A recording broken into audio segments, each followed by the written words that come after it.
welcome to my channel. In this video, I will explain Bohr model of atoms. This video mainly for class 9. So, firstly, I will talk about the postulates of Bohr model. Bohr model की postulates को मैं देखता हूँ. First point दिया गया है. First point is given. Only certain spatial orbits, known as discrete orbits, of electrons are allowed inside the atoms. अगर मैं इसका डायग्राम बनाऊं बोहर मॉडल्स ऑफ एटम, देखिए कैसे इलेक्ट्रॉन्स का अरेंजमेंट होता है. बोहर और बरी नाम के साइंटिस्ट जिन्होंने इलेक्ट्रॉन्स का डिस्ट्रीब्यूशन बताया कि how are electron distributed in orbits और सेल्स. ऑर्बिट्स या सेल्स में इलेक्ट्रॉन कैसे डिस्ट्रीब्यूटेड होता है, ये बोहर और बरी नाम के साइंटिस्ट ने बताया. मैं एक डायग्राम के थ्रू आपको समझाता हूं कैसे उन्होंने एक्सप्लेन किया उसको, उस मॉडल को, उसको समझते हैं. उन्होंने न्यूक्लियस बनाया है. न्यूक्लियस है, न्यूक्लियस के अराउंड बच्चों क्या होती है, सेल्स होती हैं. न्यूक्लियस के अराउंड सेल्स होती हैं. ये हमारी सेल्स हैं और इस सेल्स में क्या रहते हैं, इलेक्ट्रॉन्स. सेल्स के अंदर इलेक्ट्रॉन्स सर्कुलर पाथ में रिवॉल्व करते हैं. तो ये there are 4 shells K L M N. This is K shell, L shell, M shell and N shell. ये 4 हमारी क्या है, सेल्स है. ये इसे क्या बोलते हैं, जो पॉजिटिव पार्ट होता है ये न्यूक्लियस कहलाता है.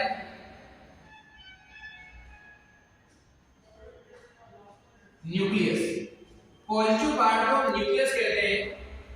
और इसी में जो ये सेल्स होती हैं, इसी में इलेक्ट्रॉन क्या होते हैं, डिस्ट्रीब्यूटेड होते हैं. अलग-अलग डिफरेंट मैनर में, अलग-अलग मैनर में इलेक्ट्रॉन सेल्स में क्या होते हैं, डिस्ट्रीब्यूटेड होते हैं. तो इन्होंने इससे रिलेटेड 2 पोस्टुलेट्स का मींस होता है बच्चों की पॉइंट्स. की पॉइंट्स ऑफ दिस थ्योरी. इस थ्योरी के की पॉइंट्स क्या हैं? Now point number first is only certain special orbits. Orbits क्या होते हैं उसको समझते हैं. ऑर्बिट या सेल्स क्या होती है, इलेक्ट्रॉन्स रिवॉल्व. इलेक्ट्रॉन्स किसमें रिवॉल्व करता है, ऑर्बिट या सेल के अंदर ही रिवॉल्व करता है. ये जो हमारी है इन्हीं को बोलते हैं ऑर्बिट या सेल्स. ऑर्बिट और सेल्स भी कह सकते हैं, या इसे एनर्जी लेवल्स भी कहते हैं. एनर्जी लेवल के नाम से भी नाम. तो इलेक्ट्रॉन्स होते हैं उसी सर्टेन स्पेशल ऑर्बिट्स में रिवॉल्व करते हैं, डिस्क्रीट ऑर्बिट्स में रिवॉल्व करते हैं इनसाइड द एटम्स. एटम्स के inside certain special discrete orbits में इलेक्ट्रॉन्स रिवॉल्व करते हैं. डिस्क्रीट मतलब जिस ऑर्बिट में इलेक्ट्रॉन्स रिवॉल्व करते हैं वो फिक्स्ड होती है. डिस्क्रीट का मतलब होता है बच्चों कि एक सर्टेन पॉइंट के बाद वो चीज रिस्ट्रिक्ट हो जाना, फिक्स्ड हो जाना. जैसे आपसे मार्केट में आपसे बोला जाता है कि आप मार्केट गए, आप कुरकुरा लाएंगे, तो आपसे ये बोला जाएगा कि एक पैकेट लेके आइए. आप 1 ला सकते हैं या 2 ला सकते हैं, आप 1.5 नहीं ला सकते, 1.5 नहीं हो सकता है. डिस्क्रीट का मतलब फिक्स्ड. तो जो ये ऑर्बिट्स होती है इसी में जो इलेक्ट्रॉन्स रिवॉल्व करते हैं वो डिस्क्रीट ऑर्बिट्स होती है, फिक्स्ड ऑर्बिट्स होती है. हर एक इलेक्ट्रॉन्स अपनी ऑर्बिट में रह सकता है, अपने एनर्जी लेवल से वो इलेक्ट्रॉन्स उस ऑर्बिट में रिवॉल्व करता है. तो फर्स्ट पॉइंट बताया बोहर ने कि इलेक्ट्रॉन्स जिस डिस्क्रीट ऑर्बिट में एटम के अंदर एक डिस्क्रीट ऑर्बिट में रिवॉल्व कर सकते हैं. सेकंड पॉइंट बताया भाई रिवॉल्विंग द डिस्क्रीट ऑर्बिट्स. जब इलेक्ट्रॉन डिस्क्रीट ऑर्बिट में रिवॉल्व करते हैं डू नॉट रेडिएट एनर्जी. तो इलेक्ट्रॉन्स एनर्जी रेडिएट नहीं करते, मतलब इलेक्ट्रॉन एनर्जी ना तो रिलीज करेंगे ना ही गेन करेंगे. वो जो एनर्जी उसकी रहती है उसी अपनी एनर्जी में वो रिवॉल्व करता रहता है. ये बोहर की थ्योरी में ऐसा बताया है. दी ऑर्बिट्स और shells are called energy level. ये जो ऑर्बिट्स या सेल्स होती है इसे हम एनर्जी लेवल्स भी कहते हैं. हर एक सेल्स की अपनी एनर्जी होती है, अपनी एनर्जी से उस सेल में वो इलेक्ट्रॉन्स रिवॉल्व करता है. जैसे फॉर एग्जांपल्स की अगर मैं बात करूं, समझते हैं ये हमारी सेल्स है. सेल्स क्या होती हैं, मैं यहां पर लिख रहा हूं K L M N. There are mainly 4 shells. ये हमारी सेल्स होती हैं. सबसे स्मॉलेस्ट सेल क्या होती है, K होती है. मैं इधर लिखता हूं सेल में number of electrons, shell number of electrons, maximum number of electrons किस सेल में कितने मैक्सिमम इलेक्ट्रॉन हो सकते हैं उसकी बात करता हूं। K, L, M and last shell is N। बच्चों ये 4 सेल्स होती हैं। K में मैक्सिमम 2 इलेक्ट्रॉन्स, L में 8, M में 18 और N में 32। ये इलेक्ट्रॉन्स का डिस्ट्रीब्यूशन होता है। इस तरीके से इलेक्ट्रॉन्स फिक्स होते हैं। K में 2 से ज्यादा इलेक्ट्रॉन्स नहीं हो सकते, L में 8, M में 18 और N में 32। अब जैसे हमें कोई एलिमेंट दिया गया है उसका इलेक्ट्रॉनिक कॉन्फ़िगरेशन करना है तो वो कैसे करेंगे, इलेक्ट्रॉन्स कैसे डिस्ट्रीब्यूट होते हैं ऑर्बिट्स में उसकी बात करते हैं, वो समझते हैं। तो ये जो हमारा न्यूक्लियस है, न्यूक्लियस में क्या रहते हैं, न्यूक्लियस में न्यूट्रॉन्स और प्रोटॉन्स होता है। न्यूक्लियस में न्यूट्रॉन्स और प्रोटॉन्स प्रेजेंट होता है। Neutrons and protons present inside the nucleus and electrons revolve around the nucleus in circular path is called orbit। Electron जिस सर्कुलर पाथ में रिवॉल्व करता है उसे ऑर्बिट या सेल से एनर्जी लेवल कहते हैं। मैं अगर आपसे कोई पूछे ऑर्बिट या सेल से एनर्जी लेवल्स क्या होता है तो लिख देना, electrons revolve around the nucleus, electrons revolve around the nucleus in circular path, circular path is known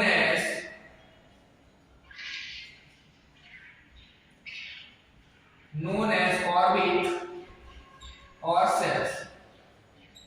electron जिस सर्कुलर पाथ में रिवॉल्व करते हैं उसे ऑर्बिट या सेल्स कहते हैं। जैसे कि मैं इलेक्ट्रॉन्स कैसे डिस्ट्रीब्यूटेड होते हैं उसकी बात करते हैं। तो how electrons distributed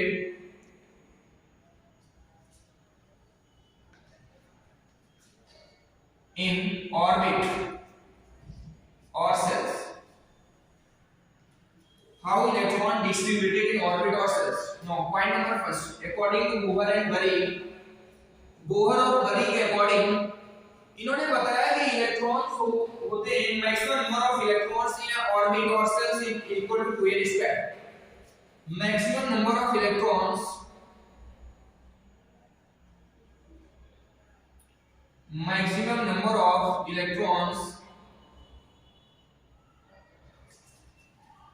in an orbit or cells is given by formula 2n square। Maximum number of electrons किसके इक्वल होते हैं, 2n स्क्वायर के इक्वल होते हैं। फिर any orbit number of shell, बच्चों ये 2n स्क्वायर के इक्वल होंगे जहां पर जो n है वो क्या है, ऑर्बिट नंबर और सेल नंबर। n जो है वो ऑर्बिट नंबर है, shell number. For first shell, अगर मैं इधर लेता हूं अगर मैं फर्स्ट सेल की बात करूं, फर्स्ट सेल क्या होती है, के सेल होती है। फर्स्ट सेल को के सेल भी कहते हैं। फर्स्ट सेल के लिए n की वैल्यू क्या होती है, 1 होती है। यहां पर n की वैल्यू जो होती है वो n = 1 2 3 4 दैट है। इस तरह से n की वैल्यू पुट कर सकते हैं। n जो होता है वो ऑर्बिट नंबर को n जो है वो ऑर्बिट नंबर को सेल नंबर को रिप्रेजेंट करता है। n की वैल्यू 1 होगी तो k सेल को रिप्रेजेंट करेगा। सेकंड सेल के लिए सेकंड सेल क्या होती है बच्चों, अभी बताया मैंने, l सेल जो होगी वो सेकंड सेल हो जाएगी। सेकंड सेल के लिए n की वैल्यू 2। थर्ड सेल के लिए third shell is m shell के लिए n की वैल्यू क्या हो जाएगी, 3 हो जाएगी। इसी तरह लास्ट सेल कौन सी होती है, मैं इधर लिख देता हूं। लास्ट सेल होती है fourth shell is also called n cell। n cell के लिए n की वैल्यू 4 होती है। सभी की वैल्यू पुट करके आप n की वैल्यू फाइंड आउट कर सकते हैं जो मैंने यहां पर लिखी हुई है। ये वैल्यू कहां से आई तो मैं यहां पर आपको बता, आपने फार्मूला क्या लिखा होगा, 2n स्क्वायर। n की वैल्यू 1 पुट करेंगे तो क्या आ जाएगा, 2 आ गया। इसमें 2n स्क्वायर में n की वैल्यू 2 पुट करेंगे तो 8 आ जाएगा, इधर n की वैल्यू 3 पुट करेंगे, आप समझ पा रहे हैं 2n स्क्वायर में n की वैल्यू पुट करनी, मल्टीप्लाई और डिवाइड ये सब आपको आना होना चाहिए। ये 18 आ जाएगा, n की वैल्यू 4 पुट कर देंगे 2n स्क्वायर में बच्चों, तो 2 मल्टीप्लाई 4 का स्क्वायर क्या आ जाएगा 32 आ जाएगा। ये जो मैक्सिमम नंबर ऑफ इलेक्ट्रॉन्स लिखे हुए मैंने वो इसी यहीं से लिखे हुए। इसके लिए फार्मूला होता है 2n स्क्वायर। सेकंड रूल क्या होता है वो भी समझ लेते हैं कि कोई भी element cannot exceed more than 8 electron in outermost shell और वैलेंस शेल। वैलेंस शेल क्या होता है, आउटरमोस्ट शेल क्या होता है उसको समझते हैं। और जो एलिमेंट है या एटम है कोई भी, वो अपने वैलेंस शेल में 8 से ज्यादा इलेक्ट्रॉन एक्सीड नहीं कर सकता। जैसे फॉर एग्जांपल मैं इधर लिख रहा हूं, ये तो मैंने फर्स्ट पॉइंट बता दिया कैसे डिस्ट्रीब्यूटेड होते हैं इलेक्ट्रॉन्स। सेकंड पॉइंट क्या है, atom any atom cannot exceed more than या cannot accommodate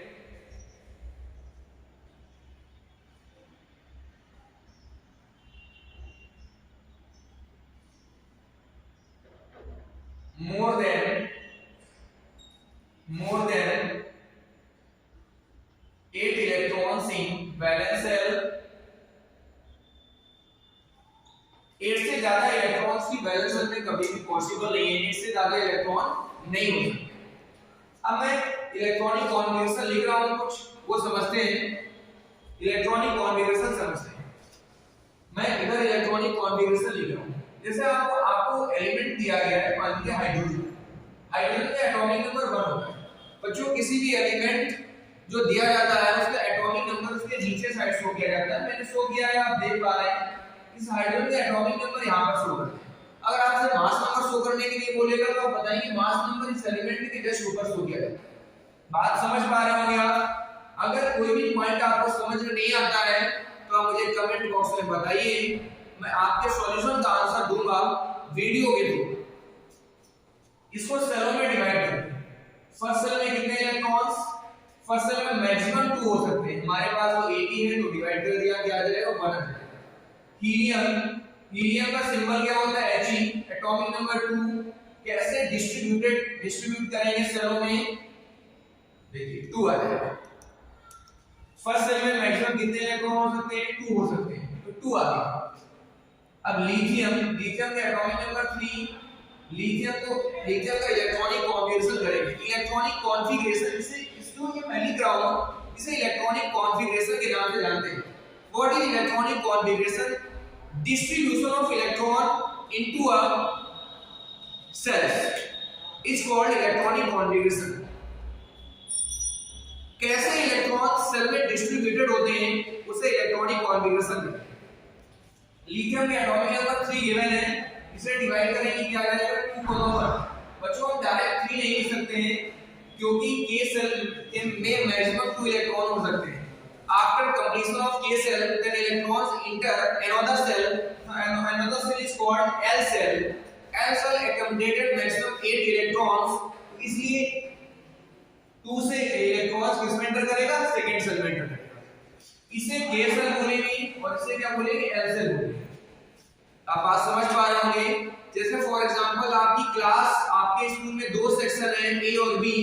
आपसे बोला जाता है, ये रेस्ट्रिक्शन लगा दिया जाता है, इस सेक्शन A में मैक्सिमम 40 स्टूडेंट हो सकते हैं, 40 से ज्यादा नहीं हो सकते, तो कम हो सकते हैं बट ज्यादा नहीं हो सकते हैं। तो इसीलिए यहाँ पर अगर 2 से ज्यादा इलेक्ट्रॉन होंगे वो दूसरे में एंटर करेगा, तो 40 से ज्यादा होंगे तो वो दूसरे सेक्शन में जाएंगे। इस तरह से ये रेस्ट्रिक्शन लगाया गया है। अगर मैं बेरिलियम की बात करूं, एटॉमिक नंबर 4 2,2 आ जाएगा। इस सेलों में डिवाइड इलेक्ट्रॉनिक कॉन्फ़िगरेशन ये दिया जा रहा है। Distribution of electron into shells is called electronic configuration. Electron का सेलों में डिस्ट्रीब्यूशन इलेक्ट्रॉनिक कॉन्फ़िगरेशन कहलाता है। बहुत ही आसान है, आप चीजों को लिखेंगे और एक-एक पॉइंट को नोट डाउन करेंगे तो और ज्यादा समझ में आएगा। कोई पॉइंट अगर मिस करता है, कहीं समझ में नहीं आता है तो कमेंट बॉक्स में बता सकते हैं, मैं आपका सॉल्यूशंस वीडियो में दूंगा। बोरॉन के एटॉमिक नंबर 5 2,3 कार्बन 6 2,4। अब ये सेकंड सेल कहां तक कंप्लीट होगा 8 तक। जैसे 8 हो जाएंगे इलेक्ट्रॉन्स किस में एंटर कर जाएगा n सेल में एंटर कर जाएगा। लाइक सोडियम, मैं सोडियम के एग्जांपल्स को बताता हूं। सोडियम का एटॉमिक नंबर 11 2,8 देखिए 9 नहीं कर सकते, मैंने सेकंड पॉइंट लिखा हुआ any atom cannot exceed cannot accommodate more than 8 electrons in their valence shell। Valence shell क्या होता है आउटर मोस्ट सेल को valence shell, outermost shell को ही वैलेंस सेल कहते हैं। तो 8 इलेक्ट्रॉन्स है ये वैलेंस सेल। आपसे पूछा जाएगा how many valence electron in lithium, मतलब आउटर मोस्ट इलेक्ट्रॉन्स जो होता है वही वैलेंस इलेक्ट्रॉन होता है, उस आउटर मोस्ट सेल को वैलेंस सेल भी कहते हैं। 2,8 आ गया और इधर क्या आ जाएगा 1 इलेक्ट्रॉन बचा हुआ है तो 1 इधर आ जाएगा। इस तरह मैंने कॉन्फ़िगरेशन किया हुआ है। 2,9 नहीं लिख सकते, अगर 9 लिखेंगे तो बोहर का सेकंड पॉइंट, बोहर के सेकंड पॉइंट को फॉलो नहीं कर रहे हैं आपका गलत हो जाएगा आंसर। तो 2,8,1 मैं मैग्नीशियम की बात करता हूं। मैग्नीशियम का एटॉमिक नंबर क्या होता है 12 होता है। इसको डिवाइड करने की क्या आ जाएगा 2,8,2 इस तरह से डिवाइड करेंगे। यहीं से हम एलिमेंट की वैलेंसी भी आइडेंटिफाई करते हैं, यहीं से इसके एटॉमिक स्ट्रक्चर्स भी बनाते हैं। कैसे इसकी स्ट्रक्चर्स बना पाएंगे मैं नेक्स्ट वीडियो में आपको बताऊंगा, बहुत ही शॉर्ट वीडियो नेक्स्ट बनाऊंगा और उसमें बताऊंगा कैसे इसके स्ट्रक्चर्स को हम आसानी से ड्रॉ कर पाएंगे, आसानी से बना पाएंगे इसके स्ट्रक्चर्स। सबसे पहले तो हमें इलेक्ट्रॉनिक कॉन्फ़िगरेशन आना चाहिए। आपकी रिस्पांसिबिलिटी है आप 1 to 18 एटॉमिक नंबर 1 to 18 अपनी कॉपी में इलेक्ट्रॉनिक कॉन्फ़िगरेशन लिखेंगे। कोई भी क्वेश्चन नहीं आता है कमेंट बॉक्स में तो बताइए, और बच्चों वीडियो को ज्यादा से ज्यादा शेयर करिए, उन बच्चों तक पहुंचाइए जो कोचिंग अफोर्ड नहीं कर सकते हैं। तो वीडियो को ज्यादा से ज्यादा शेयर करें, लाइक करें, और नेक्स्ट वीडियो पाने के लिए आप चैनल को हमारे सब्सक्राइब करें। Thank you.